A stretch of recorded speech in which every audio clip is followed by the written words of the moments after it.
Hi, welcome back. ನೀವು ನೋಡ್ತಾ ಇದ್ದೀರಾ ನೇಪಾಳನ ಕಂಟಿನ್ಯೂಷನ್ ವ್ಲಾಗ್. ನಾನು ಲಾಸ್ಟ್ ವ್ಲಾಗಲ್ಲೇ ಹೇಳ್ದಂಗೆ ನಾವು ನೇಪಾಳನ ಕ್ಯಾಪಿಟಲ್ ಸಿಟಿ ಆದ ಕಠ್ಮಂಡುನಲ್ಲಿ ಇದ್ದೀವಿ. ಬ್ಯಾಂಗ್ಳೂರ್ ಟು ನೇಪಾಳ್ಗೆ ಬರೋ ಫ್ಲೈಟ್ ನಿನ್ನೆ ಡಿಲೇ ಆಗಿದ್ದರಿಂದ ಮಿಡ್ನೈಟ್ ಆಗಿತ್ತು ಬರೋ ಅಷ್ಟರೊಳಗೆ. ನಾವು ಬುಕ್ ಮಾಡಿರೋ ಹೋಟೆಲ್ ಬಂದು ಹೋಟೆಲ್ ತಮಲ್ ಪಾರ್ಕ್. ಹೋಟೆಲ್ಗೆ ಬಂದು ರೆಸ್ಟ್ ಮಾಡಿದ್ದೇ ಆಯಿತು ನಿನ್ನೆ ನೈಟು. ಇವತ್ತು ಡೇಟ್ ಬಂದು 21 ಫೆಬ್ 2025. ಆ್ಯಕ್ಚುಲಿ ಇವತ್ತು ನಾವು ಪೋಖ್ರಾ ಅನ್ನೋ ಸಿಟಿಗೆ ಹೋಗಬೇಕು. ಕಾಠ್ಮಂಡು ಟು ಪೋಖ್ರಾಗೆ 6 ಅವರ್ಸ್ ಜರ್ನಿ. ಸೊ ಬೇಗ ಎದ್ದು ರೆಡಿ ಆಗಿದ್ದೀವಿ. ನೀವು ನೋಡ್ತಾ ಇರೋ ಹಾಗೆ ವೆದರ್ ಫುಲ್ಲು ಕೋಲ್ಡ್ ಆಗಿದೆ. ಸೊ ಈಗ ಬೇಗ ಬ್ರೇಕ್ಫಾಸ್ಟ್ನ ಮುಗಿಸ್ಕೊಂಡು ಪೋಖ್ರಾಗೆ ಹೊರಡಬೇಕು. ಆ್ಯಕ್ಚುಲಿ ನಮಗೆ ಬ್ರೇಕ್ಫಾಸ್ಟ್, ಲಂಚ್, ಡಿನ್ನರ್ ಎಲ್ಲ ಅಷ್ಟೇ 7 ಡೇಸ್ಗೂ ನಾವು ಇರೋ ಕಡೆನೇ ಬುಕ್ ಆಗಿದೆ. ಸೊ ಈಗ ಬನ್ನಿ ಬ್ರೇಕ್ಫಾಸ್ಟಲ್ಲಿ ಏನಿದೆ ನೋಡೋಣ. Veg and non veg both ಇದೆ. ಸೊ ನನಗೆ ವೆಜ್ ಮಾತ್ರ ಸಾಕು, no for non veg. Cold ವೆದರ್ಗೆ ಬಿಸಿ ಬ್ರೇಕ್ಫಾಸ್ಟ್ ಇತ್ತು. ಸೊ ಎಲ್ಲನೂ ಸ್ವಲ್ಪ ಹಾಕ್ಕೊಂಡು ಟೇಸ್ಟ್ ಮಾಡಿದ್ದೇ ಆಯಿತು. ಟೇಸ್ಟ್ ವೈಸ್ ಬಂದರೆ ಪರವಾಗಿಲ್ಲ, ಅಷ್ಟು ಚೆನ್ನಾಗಿ ಅನಿಸ್ಲಿಲ್ಲ. ಏನು ಮಾಡೋಕ್ಕಾಗಲ್ಲ ಅಂತ ಇರೋದನ್ನೇ ತಿಂದ್ವಿ. ನಮ್ಮ ಫುಡ್ಗೂ ಅವರ ಫುಡ್ಗೂ ಅಷ್ಟೊಂದು ಡಿಫ್ರೆನ್ಸ್ ಏನಿಲ್ಲ. ಬಟ್ ಇಲ್ಲಿ ಬೇಸಿಕ್ ಫುಡ್ಡಾಗಿ ಕಾಲಿಫ್ಲವರ್, ಬ್ರೊಕೊಲಿ ಹಾಗೂ ಪೊಟ್ಯಾಟೋನ ಜಾಸ್ತಿ ಯೂಸ್ ಮಾಡ್ತಾರೆ. ಫ್ರೂಟ್ಸ್ ಆಗಿ ನೋಡೋದಾದರೆ ವಾಟರ್ ಮೆಲನ್ ಹಾಗೂ ಆ್ಯಪಲ್ನ ಯೂಸ್ ಮಾಡ್ತಾರೆ. ಇರೋದನ್ನ ತಿಂದ್ಕೊಂಡು ಅಲ್ಲಿಂದ ಹೊರಟ್ವಿ. ಬ್ರೇಕ್ಫಾಸ್ಟ್ ಮುಗಿಸೋಷ್ಟರೊಳಗೆ ನಮ್ಮ ಕ್ಯಾಬ್ ಬಂದಿತ್ತು. ನೆನ್ನೆ ನೈಟ್ ನಮ್ಮನ್ನ ಪಿಕ್ ಮಾಡಿದವ್ರೆ. ಈ ನಮ್ಮ ನೇಪಾಳ ಜರ್ನಿ ಫುಲ್ ನಮ್ಮ ಜೊತೆಗೆ ಇರ್ತಾರೆ. ಸೊ ಈಗ ಇಲ್ಲಿ ನೋಡ್ತಾ ಇದ್ದೀರಲ್ಲ, ಇವರೇ Vishnu uncle. So nice uncle. ಈಗ ಟೈಮ್ ಬಂದು 8:30 ಆಗಿದೆ. So Kathmandu to Pokhara road ಚೆನ್ನಾಗಿಲ್ಲ. ಸೊ ಈವ್ನಿಂಗ್ ಲೇಟ್ ಆಗಬಾರ್ದು ಅಂತ ಬೇಗನೆ ಹೊರಡ್ತಾ ಇದ್ದೀವಿ. ಅರ್ಲಿ ಮಾರ್ನಿಂಗ್ ಆಗಿರೋದ್ರಿಂದ ಸೊ ಶಾಪ್ಸ್ ಎಲ್ಲ ಈಗ ಓಪನ್ ಆಗ್ತಾ ಇದೆ. ನೀವು ನೋಡ್ತಾ ಇರೋ ಹಾಗೆ ಕೆಲವು ಶಾಪ್ಸ್ ಇನ್ನೂ ಓಪನ್ನೇ ಆಗಿಲ್ಲ. ವೆದರ್ ಮಾತ್ರ ಫುಲ್ ಚಿಲ್ಲಾಗಿದೆ. ಫುಲ್ ಮೌಂಟೇನ್ಸೇ ಫುಲ್ಲು ಇರೋದ್ರಿಂದ ಎಲ್ಲ ಕಡೆ ಮಂಜೆ ಆವರಿಸ್ಕೊಂಡಿದೆ. ಕ್ಯಾಮ್ರಾಗೆ ಅಷ್ಟು ಕ್ಲಿಯರಾಗಿ ಕಾಣಿಸಲ್ಲ, ಮೌಂಟೇನ್ಸ್ ಎಲ್ಲ ಕಾಣಿಸ್ತಿದೆ ಅನ್ಕೊತೀನಿ ನಿಮಗೆ.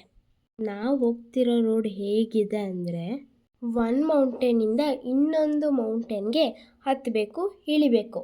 ಸೊ ನಾವು ಎಷ್ಟು ಮೌಂಟೇನ್ಸ್ನ ಕ್ರಾಸ್ ಮಾಡ್ತೀವಿ ಅಂತ ಗೊತ್ತೇ ಆಗೋದಿಲ್ಲ. ಈ ರೋಡ್ನಲ್ಲಿ ಹೋಗ್ತಾ ಇದ್ರೆ ನಮ್ಮ ಧರ್ಮಸ್ಥಳ ಘಾಟ್ ಸೆಕ್ಷನ್ ಥರ ಅನ್ನಿಸ್ತಾ ಇದೆ.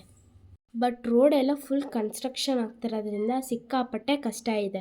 ನಾವಿರೋದು ಕಾರ್ ಒಳಗಡೆ, ಬಟ್ ಫೀಲ್ ಆಗೋದು ರೋಲರ್ ಕ್ಯಾಸ್ಟರಲ್ಲಿ ಇದ್ದೀವಿ ಅನ್ನೋ ಥರ. ಬರೀ ಹಾಫ್ ವೇಗೇ ಸುಸ್ತಾಗೋಗಿದ್ದೀವಿ.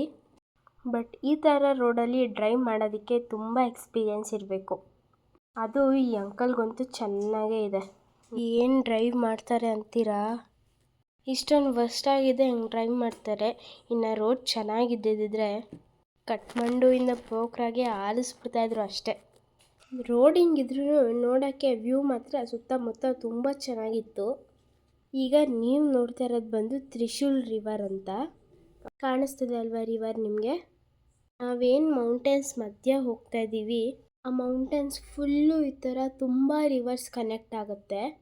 ಒಂದೊಂದು ರಿವರ್ಗೂ ಒಂದೊಂದು ಥರ ಹೆಸರಿದೆ. ಆ್ಯಕ್ಚುಲಿ ಇದಕ್ಕೆ ತ್ರಿಶೂಲ್ ರಿವರ್ ಅಂತ ಹೇಳ್ತಾರೆ.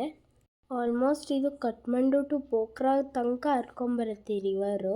ಈ ರಿವರ್ ಹತ್ರನೂ ಅಲ್ಲಲ್ಲೇ ಕನ್ಸ್ಟ್ರಕ್ಷನ್ ಮಾಡ್ತಿದ್ದಾರೆ. ಅಲ್ಲಲ್ಲೂ ತುಂಬ ರೋಪ್ ಬ್ರಿಡ್ಜ್ಗಳು ಇದ್ದಾವೆ. ಈಗ ಟೈಮ್ ಬಂದು 12:30.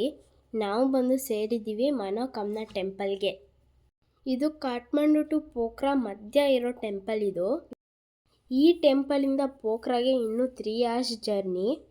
ಈಗ ನೀವು ನೋಡ್ತಾ ಇರೋದು ಮನೋಕಾಮನಾ ಟೆಂಪಲ್ ಎಂಟ್ರೆನ್ಸ್.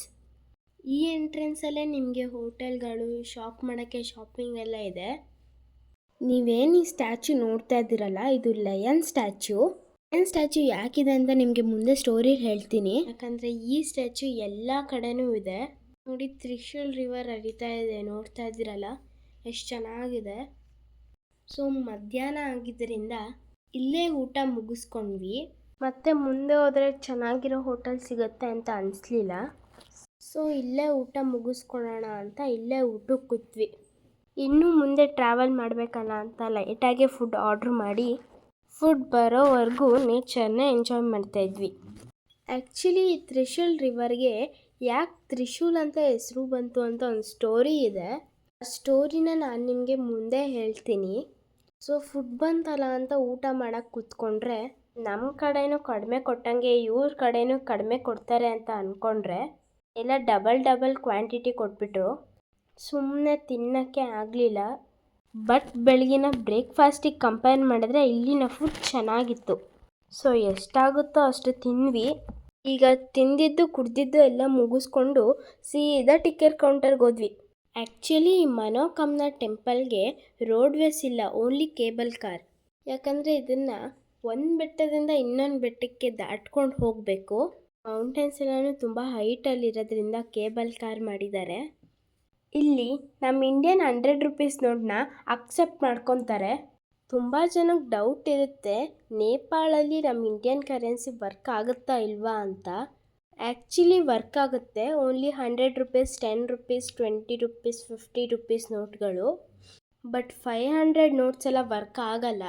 ಇವಾಗೆಲ್ಲ UPI ಬಂದಿರೋದ್ರಿಂದ ಇವಾಗೆಲ್ಲ UPIನೂ ಅಕ್ಸೆಪ್ಟ್ ಮಾಡ್ತಾರೆ. ನೆಕ್ಸ್ಟ್ ನೀವು ಯಾರಾದರೂ ನೇಪಾಳಿಗೆ ಹೋದರೆ ನಮ್ಮ ಇಂಡಿಯನ್ 100 ರೂಪೀಸ್ ಎಲ್ಲ ಆರಾಮಾಗಿ ತೊಗೊಂಡೋಗ್ಬೋದು. UPI ಎಲ್ಲ ವರ್ಕ್ ಆಗುತ್ತೆ. ಮತ್ತು ಕರೆನ್ಸಿ ಎಕ್ಸ್ಚೇಂಜ್ ಮಾಡಿಸ್ಕೊತೀವಿ ಅನ್ನೋರು ಏರ್ಪೋರ್ಟಲ್ಲಿ ಅಲ್ಲದೇ ಇಲ್ಲಿ ಲೋಕಲ್ ಶಾಪ್ಗಳೆಲ್ಲನೂ ಎಕ್ಸ್ಚೇಂಜ್ ಸಿಗುತ್ತೆ. ಸೊ ಎಕ್ಸ್ಚೇಂಜ್ ಬಗ್ಗೆನೂ ತಲೆ ಕೆಡಿಸ್ಕೊಳಂಗಿಲ್ಲ. ಸೊ ಈಗ ನೀವು ನೋಡ್ತಾ ಇರೋದು ಮನೋಕಾಮನಾ ಟೆಂಪಲ್ಗೆ ಹೋಗೋ ಎಂಟ್ರೆನ್ಸು. ಟಿಕೆಟ್ ತೊಗೊಂಡಾದ್ಮೇಲೆ ಇಲ್ಲಿ ಒಳಗಡೆ ಕ್ಯೂ ಅಲ್ಲಿ ಹೋಗಿ ನಿಂತ್ಕೊಬೇಕು. ಒಂದೊಂದು ಕೇಬಲ್ ಕಾರ್ ಬರ್ತಾ ಇದ್ದಂಗೆ ಒಂದು ಕೇಬಲ್ ಕಾರಲ್ಲಿ 4 to 5 ಮೆಂಬರ್ಸ್ನ ಕಳಿಸ್ತಾರೆ. ಸೊ ನಮ್ಮ ಸರ್ದಿ ಬರೋ ತನಕನೂ ನಾವು ವೆಯ್ಟ್ ಮಾಡ್ತಾಯಿದ್ದೀವಿ. ಇಲ್ಲಿ ನೋಡ್ತಾ ಇದ್ರೆ ಅಷ್ಟು ಜನ ಇಲ್ಲ ಅನಿಸುತ್ತೆ. ಸೊ ದರ್ಶನ ಬೇಗ ಮುಗಿಸ್ಕೊಂಡು ಬೇಗ ಬರ್ತೀವಿ ಅಂತ ಅಂದ್ಕೊಂಡಿದ್ದೀನಿ. ಮತ್ತು ಇದು ನನ್ನ ಫಸ್ಟ್ ಕೇಬಲ್ ಕಾರ್ ರೈಡ್ ಆಗಿದೆ. ಅಲ್ಲಿ ಮುಂದೆ ಬರ್ತಾರೋ ಗೂಡ್ಸ್ಗಳನ್ನ ನೋಡ್ಬಿಟ್ಟು ಇದೇನಪ್ಪ ನಮ್ಗೆ ಈ ಥರ ಬರ್ತಾರೆ ಅಂತ ಫುಲ್ ಭಯ ಪಡ್ಕೊಂಡಿದ್ವಿ. ಆಮೇಲೆ ಗೊತ್ತಾಯಿತು ಟೆಂಪಲ್ಗೆ ಏನಾದರೂ ಗೂಡ್ಸ್ ಕಳಿಸ್ಬೇಕಂದ್ರೆ ಈ ಥರ ಕಾರ್ಡ್ಸ್ನ ಯೂಸ್ ಮಾಡ್ತಾರೆ ಅಂತ. ಸೊ ಅದಾದ್ಮೇಲೆ ನಾರ್ಮಲ್ ಕೇಬಲ್ ಕಾರ್ ಬಂತು. ನಾವು ಹತ್ಕೊಂಡು ಬೆಟ್ಟದ ಮೇಲೆ ಹೊರಟ್ವಿ. ನಮ್ಮ ಕಾರ್ ಒಳಗಡೆ ನಾವು 4 ಜನ ಅಷ್ಟೇ ಹತ್ಕೊಂಡಿದ್ದು, ಎಕ್ಸ್ಟ್ರಾ ಯಾರೂ ಹತ್ಕೊಳ್ಳಿಲ್ಲ. ಕಾರ್ ಸ್ಟಾರ್ಟ್ ಆಗ್ತಿದ್ದಂಗೆ ಫುಲ್ಲು ಎಕ್ಸೈಟ್ಮೆಂಟು, ಫುಲ್ ಥ್ರಿಲ್ಲಿಂಗಲ್ಲಿತ್ತು. ನೀವು ಯಾರಾದರೂ ಹೋದರೆ ತಪ್ಪದೆ ಈ ಕೇಬಲ್ ಕಾರ್ನ ಟ್ರೈ ಮಾಡಿ. ಸೊ ಈ ಎಂಟರ್ಟೈನ್ಮೆಂಟ್ ಎಲ್ಲ ಸೈಡ್ಗೆ ಇಟ್ಟು ಈ ಟೆಂಪಲ್ ಹಿಸ್ಟ್ರಿನ ತಿಳ್ಕೊಳ್ಳೋಣ. ಮನೋಕಾಮನಾ ಅಂದರೆ ಯಾರು ಅಂತ ನಿಮಗೆ ಹೇಳ್ತೀನಿ ಕೇಳಿ. ಆಗ ನೇಪಾಳನ ಗೋರ್ಖಾ ಅನ್ನೋ ಡಿಸ್ಟಿಕ್ನಲ್ಲಿ ಒಬ್ಬ ಕಿಂಗ್ ರಾಮ್ ಶಾ ಅಂತ ಇರ್ತಾನೆ. ಆ ಕಿಂಗ್ನ ವೈಫ್ ಡೈಲಿ ನೈಟು ಮೌಂಟೇನ್ಗೆ ಹೋಗ್ತಾಯಿದ್ರಂತೆ. ಬಟ್ ಈ ವಿಷಯ ಕಿಂಗ್ಗೆ ಗೊತ್ತಿರಲ್ಲ. ಬಟ್ ಒನ್ ಡೇ ಕಿಂಗಿಗೆ ಗೊತ್ತಾಗಿ ಅವ್ರ ವೈಫ್ನ ಫಾಲೋ ಮಾಡ್ಕೊಂಡು ಹೋಗ್ತಾರೆ. ಅಲ್ಲಿ ಅವರ ಕಣ್ಮುಂದೆ 2 ದೊಡ್ಡ ಸಿಂಹ ಕಾಣಿಸುತ್ತೆ. ಅಲ್ಲಿ ಎಲ್ಲ ದೇವತೆಗಳು ಇದ್ರಂತೆ. ಆ ದೇವತೆಗಳ ಮಧ್ಯ ಕಿಂಗ್ನ ವೈಫ್ ಸಿಂಹಾಸನದ ಮೇಲೆ ಕೂತಿರ್ತಾಳಂತೆ. ಇದನ್ನು ನೋಡಿದ ಕಿಂಗ್ ಶಾಕ್ ಆಗಿ ವಾಪಸ್ ಬರ್ತಾರೆ. ಇದನ್ನು ನೋಡಿದ ಕಿಂಗ್ ನೆಕ್ಸ್ಟ್ ಡೇ ಮಾರ್ನಿಂಗ್ಗೆ ಅವ್ರ ವೈಫ್ಗೆ ಹೇಳ್ತಾರೆ. ಹೇಳಿದ ತಕ್ಷಣ ಆ ಕಿಂಗ್ ಅಲ್ಲೇ ಸತ್ತೋದ್ರಂತೆ. ಆಗೆಲ್ಲ ಸತಿ ಸಿಸ್ಟಮ್ ಇತ್ತು. ಸೊ ಹಸ್ಬೆಂಡ್ ಸತ್ತರೆ ಅವ್ರ ಜೊತೆ ವೈಫು ಸಾಯಬೇಕಿತ್ತು. ಸೊ ಕಿಂಗ್ ಸತ್ತ ಮೇಲೆ ಅವ್ರ ವೈಫು ಸಹ ಸತಿ ಸಿಸ್ಟಮ್ನ ಫಾಲೋ ಮಾಡಿದ್ರು. ಬಟ್ ಸಾಯಕ್ಕೂ ಮುಂಚೆ ಅವರ ಭಕ್ತ ಆದ ಲಖನ್ ತಪ್ಪನ್ ಅವರಿಗೆ ನಾನು ಮತ್ತೆ ಹುಟ್ಟು ಬರ್ತೀನಿ ಅಂತ ಹೇಳಿ ಸತ್ರಂತೆ. ಈ ಲಖನ್ ತಪ್ಪಗೆ ಕಿಂಗ್ನ ವೈಫ್ ದೇವಿ ಅನ್ನೋದು ಮುಂಚೆನೇ ಗೊತ್ತಿತ್ತಂತೆ. ಆ ದೇವಿ ಸತ್ತಿ ಒಂದು ಸ್ವಲ್ಪ ದಿನ ಆದಮೇಲೆ ಒಬ್ಬ ರೈತ ಗದ್ದೆ ಕೆಲಸ ಮಾಡುವಾಗ ಅವನ ನೇಗಿಲು ಕಲ್ಲಿಗೆ ತಾಗಿ ಆ ಕಲ್ಲಿಂದ ಬ್ಲೆಡ್ಡು ಮತ್ತು ಮಿಲ್ಕ್ ಹೊರಗೆ ಬರ್ತಾಯಿತ್ತಂತೆ. ಈ ವಿಷಯ ಗೊತ್ತಾಗಿ ಲಖನ್ ತಪ್ಪನವರು ಆ ಸ್ಟೋನ್ನೇ ಪೂಜೆ ಮಾಡ್ತಾಯಿದ್ದ ದೇವಿ ಅಂತ ಅವರು ಮತ್ತೆ ಹುಟ್ಟು ಬಂದರು ಅಂತ ಟೆಂಪಲ್ನ ಕಟ್ಟಿದ್ರಂತೆ. ಅದೇ ಈ ಮನೋಕಾಮನಾ ಟೆಂಪಲ್. ಆಗ ನೈಟ್ ಈ ದೇವಿನ ರಾಜ ಎಲ್ಲಿ ನೋಡಿದ್ರೋ ಅಲ್ಲೇ ಈ ಟೆಂಪಲ್ನ ಬಿಲ್ಟ್ ಮಾಡಿರೋದು. ಟೆಂಪಲ್ನಲ್ಲಿ ಇರೋ ಪ್ರೀಸ್ಟ್ಗಳು ಈಗಲೂ ಕೂಡ ಲಖನ್ ತಪ್ಪನ್ ವಂಶಸ್ಥರೇ ಆಗಿದ್ದಾರೆ. ಸೊ ಈ ಟೆಂಪಲ್ನಲ್ಲಿ ನಿಮ್ಮ ಮನಸ್ಸಿನ ಇಚ್ಛೆ ಏನೇ ಇದ್ದರೂ ಈಡೇರುತ್ತೆ ಅನ್ನೋ ನಂಬಿಕೆ ಇಲ್ಲಿನ ಜನಗಳದು. ಸೊ ಇದಾಗಿತ್ತು ಮನೋಕಾಮ್ನ ಟೆಂಪಲ್ ಹಿಸ್ಟ್ರಿ. ಇದೊಂದು ಪುಟ್ಟ ಟೆಂಪಲ್ಲು. ತುಂಬ ಜನ ಇದ್ದರು. ಸೊ ನಾವು ಕ್ಯೂನಲ್ಲಿ ಸ್ವಲ್ಪ ಹೊತ್ತು ವೆಯ್ಟ್ ಮಾಡಿದ್ವಿ. ಬಿಕಾಸ್ ಟೆಂಪಲ್ ಗೇಟ್ನ ಕ್ಲೋಸ್ ಮಾಡಿದರು. ಗೇಟ್ ಓಪನ್ ಆದಮೇಲೆ ಬೇಗ ಬೇಗ ದರ್ಶನ ಮುಗೀತು. 2 ಮೌಂಟೇನ್ಸ್ ದಾಟಿ ಬಂದಾದಮೇಲೆ ತುಂಬ ಸ್ಟೆಪ್ಸ್ನ ಹತ್ಕೊಂಡು ಈ ಟೆಂಪಲ್ಗೆ ರೀಚ್ ಆಗಬೇಕು. ದರ್ಶನ ಮಾಡ್ತಿರೋ ನಮಗೂ ಹಾಗೂ ನಿಮ್ಮೆಲ್ಲರ ಮನಸ್ಸಿನ ಇಚ್ಛೆಯನ್ನು ಹಾಗೂ ಆ ದೇವಿ ಪೂರೈಸಲಿ ಅಂತ ಬೇಡುತ್ತಾ ಎಲ್ರಿಗೂ ಒಳ್ಳೇದು ಮಾಡಮ್ಮ ತಾಯಿ ಅಂತ ಕೈ ಮುಗಿದ್ವಿ. ದರ್ಶನ ಎಲ್ಲ ಮುಗಿಸಿ ಪಿಜನ್ ಜೊತೆ ಸ್ವಲ್ಪ ಆಟ ಆಡಿದೆ.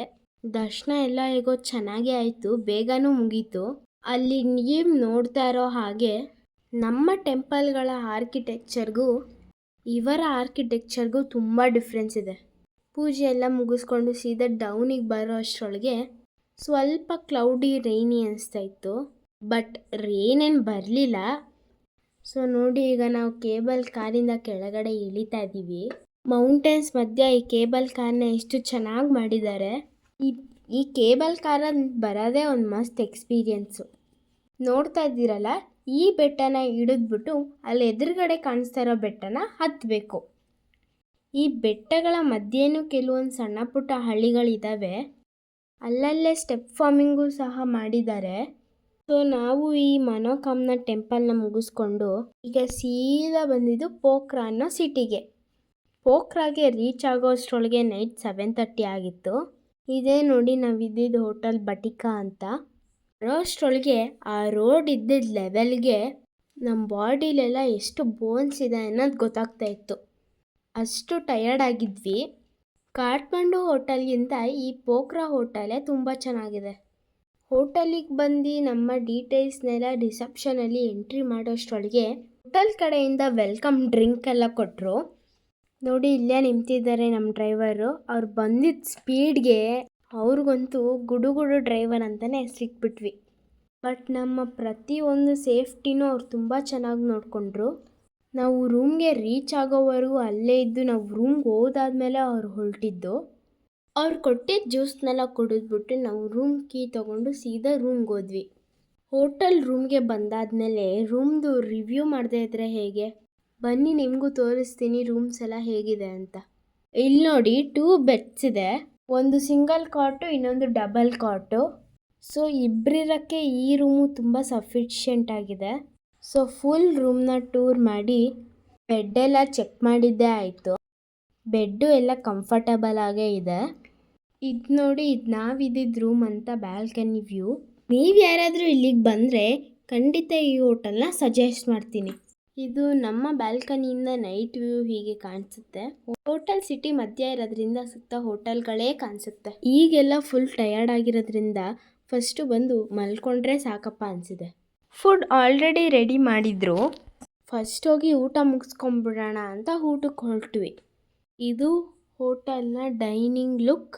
ಸೊ ನಮಗೆ ಅಂತ ಆಲ್ರೆಡಿ ಟೇಬಲ್ ರೆಡಿಯಾಗಿತ್ತು. ಬಿಸಿ ಬಿಸಿ ಫುಡ್ನ ಸರ್ವ್ ಮಾಡಿದ್ರು. ಈ ಹೋಟೆಲ್ನಲ್ಲೂ ಎಲ್ಲ same. Cauliflower, potato fry, even ಮೂಲಂಗಿ ಸೊಪ್ಪು ಕೂಡ ಇವ್ರ ಕಡೆ ಬೇಸಿಕ್ ಫುಡ್ಡು. ಎಲ್ಲ ಫುಡ್ನೆಲ್ಲ ಬಿಸಿ ಬಿಸಿ ಸರ್ವ್ ಮಾಡಿದ್ರು. ಇಲ್ಲೂ ವೆದರ್ ಸಿಕ್ಕಾಪಟ್ಟೆ ಕೋಲ್ಡ್ ಇದೆ. ಬೆಳಗ್ಗೆ ಬ್ರೇಕ್ಫಾಸ್ಟ್ಗಿಂತ ನೈಟ್ ಊಟನೇ ಚೆನ್ನಾಗಿತ್ತು. ಎಲ್ಲರೂ ಚೆನ್ನಾಗಿ ಬ್ಯಾಟಿಂಗ್ ಮಾಡಿದ್ವಿ. ಮಲ್ಟಿಗ್ರೇನ್ ರೋಟಿ, ದಾಲು, ಪಾಪಡ್ಡು, ಮಟರ್ ಪನ್ನೀರು, ಸಲಾಡ್ಸು, ಮೂಲಂಗಿ ಸೊಪ್ಪು ಎಲ್ಲನೂ ನೀಟಾಗಿ ಸರ್ವ್ ಮಾಡಿದ್ರು. ಫುಡ್ ಮಾತ್ರ ತುಂಬ ಚೆನ್ನಾಗಿತ್ತು. ಲಾಸ್ಟಲ್ಲಿ ಇವ್ರ ಕಡೆ ಡೆಸರ್ಟ್ ಅಂತ ಮೊಸರುಗೆ ಪಪಾಯ ಥರ ಫ್ರೂಟ್ಸ್ ಎಲ್ಲ ಹಾಕ್ಬಿಟ್ಟು ಕೊಡ್ತಾರೆ. ವೆದರೇ ಕೋಲ್ಡ್ ಇದೆ, ಸೊ ಇವರು ಕೋಲ್ಡ್ ಕೊಟ್ಟರು ಅಂತ ತಿನ್ನಲಿಲ್ಲ. ಸೊ ಇದನ್ನು ಮುಗಿಸ್ಕೊಂಡು ನೈಟ್ ಹೊರಗಡೆ ಒಂದು ವಾಕ್ ಹೋಗೋಣ ಅಂತ ಹೋಗಿದ್ವಿ. ಸುಮ್ಮನೆ ಅಲ್ಲಿರೋ ಶಾಪ್ಸ್ಗಳನ್ನೆಲ್ಲ ವಿಸಿಟ್ ಮಾಡಿದ್ವಿ. ಪರ್ಚೇಸಿಂಗ್ ಏನೂ ಮಾಡಲಿಲ್ಲ. ಕಾಠ್ಮಂಡುಗಿಂತ ಪೊಖರಾದಲ್ಲೇ ರೇಟ್ ಜಾಸ್ತಿ ಅಂತ ಹೇಳಿದರು. ಅದಕ್ಕೆ ಅಲ್ಲಿರೋ ಶಾಪ್ನಲ್ಲಿ ನಾನು 1 ಗಂಟೆ ಬಂದೆ. ನಾವು ಗಂಟೆ ಬಾರಿಸ್ದಂಗೆ ಇವ್ರು ಈ ಬಟ್ಲನ್ನ ಬಾರಿಸ್ತಾರೆ. ಕಾಠ್ಮಂಡು ಟು ಪೋಖ್ರಾಗೆ ಯಾಕೆ ಬಂದ್ವಿ, ಪೋಖ್ರಾಯಿಂದ ನೆಕ್ಸ್ಟ್ ಎಲ್ಲಿಗೆ ಹೋಗ್ತೀವಿ ಅನ್ನೋದೆಲ್ಲ ನೆಕ್ಸ್ಟ್ ವ್ಲಾಗಲ್ಲೇ ಹೇಳ್ತೀನಿ. ಈಗ ಮತ್ತೆ ಅರ್ಲಿ ಮಾರ್ನಿಂಗ್ ಟ್ರಾವೆಲ್ ಇರೋದ್ರಿಂದ ಬೆಳಗ್ಗೆ ಬೇಗ ಎದ್ದೇಳಬೇಕು. ಇವಾಗ ನಾನು ಹೋಗಿ ಮಲ್ಕೊತೀನಿ. ನೀವೆಲ್ಲ ನನ್ನ ನೆಕ್ಸ್ಟ್ ವ್ಲಾಗಿಗೆ ಕಾಯ್ತಾ ಇರಿ. ವಿಡಿಯೋಯಿಂದ ನಿಮ್ಗೆ ಏನಾದರೂ ಇನ್ಫಾರ್ಮೇಷನ್ ಸಿಕ್ತು ಅಂದರೆ ಕಮೆಂಟ್ ಮಾಡಿ. Thank you for watching. Bye.